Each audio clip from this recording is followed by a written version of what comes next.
let's move on to the next section, which opens up with a question, quite an interesting one.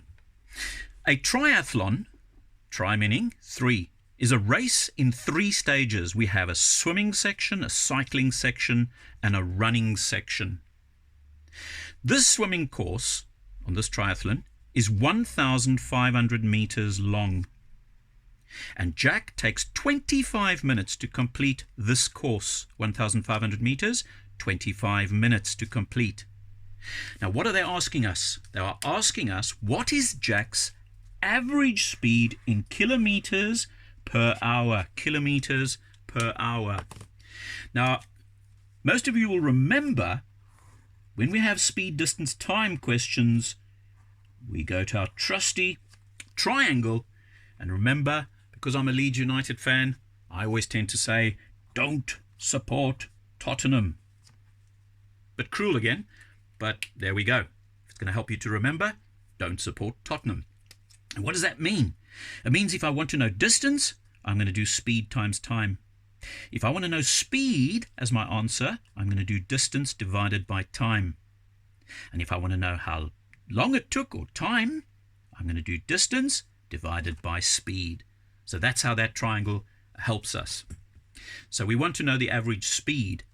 So what do we say? Speed is equal to distance divided by time.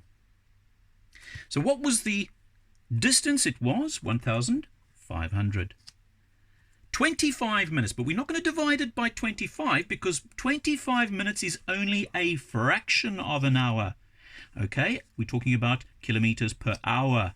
So an hour, 60 minutes. And that is, when we simplify it, 5/12. So we are going to divide that by 5/12, which translates into 1,500 over 1, divided by 5/12. Remember, man with a big schnoz, you've heard about that before. What do? The man with the big schnoz reminds us that we are now going to flip this part, the fraction after the division sign. We're going to flip it over, and it becomes times 12 over 5. Okay. And we're going to get an answer of 3,600. And that is 3,600. That has to be divided by 1,000. Why? Because there's 1,000 meters in 1 kilometer.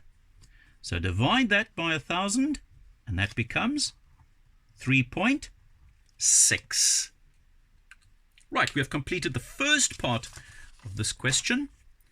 The second part of the triathlon is the cycling stage. Now, the cycling stage is 40 kilometers long. And Jack completes this stage at an average speed of 32 kilometers per hour. And the question is, how long does he take to complete this stage? Now, when we're referring to how long, that is time. And time is equal to, again, distance divided by speed. And in this instance, distance was 40 kilometers.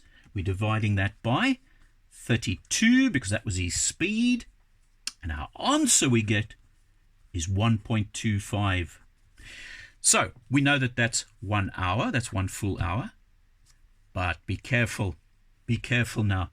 This 0.25, which is 0.25, is not 25 there. We do not fill that in as 25 minutes. It is not. Because 0.25 is in actual fact a quarter of an hour. And what is a quarter of an hour in minutes? 15 minutes. Okay? So not 0.25, but 15 minutes. Last part of this question. Jack finishes the final stage, which is the running stage, the 8,500 meters. He finishes that in 40 minutes. What is Jack's average speed in meters per second for the whole triathlon? Important, the whole triathlon. So we've got to add all the distances together before we can do anything else. So let's add the 40,000. Let's add the 1,500. And let's add the 8,500. Now, we've all translated those into meters, all three of those, okay? And that added up to 50,000 meters in total. That's only the first part of the sum, okay? Because in the end, we're going to be dividing that by something to find our final answer. And to do that, we've still got to work out time. So if we had 1 hour 15 minutes for the first part of the race, 25 minutes and 40 minutes, and we add that together, we get 2 hours and 20 minutes in total for the whole triathlon. And that translates, when we translate that into minutes, is 140 minutes. Okay, so we want meters per second. Second is what we're looking for. So we need to times that still by 60, and that 60 is the seconds, because there's 60 seconds in 1 minute. And when you multiply those two together, we get 8,400 seconds. Now we've got meters and we've got seconds, and we're on our way. So we've got to divide that by 8,400, and my answer is going to be 5.9523809. Now, depending on what they want you to do, sometimes they'll say round it to 1 significant figure, 2 significant figures, or 3 significant figures. In this case, let's just do it to 2 significant figures. All right? Or no, let's make it 3 significant figures. 3 significant is normally what they ask in a common entrance paper. So there's the first, second significant, third significant. Look to the right. Does that 2 change the 5? No, it doesn't. So our final answer is 5.95.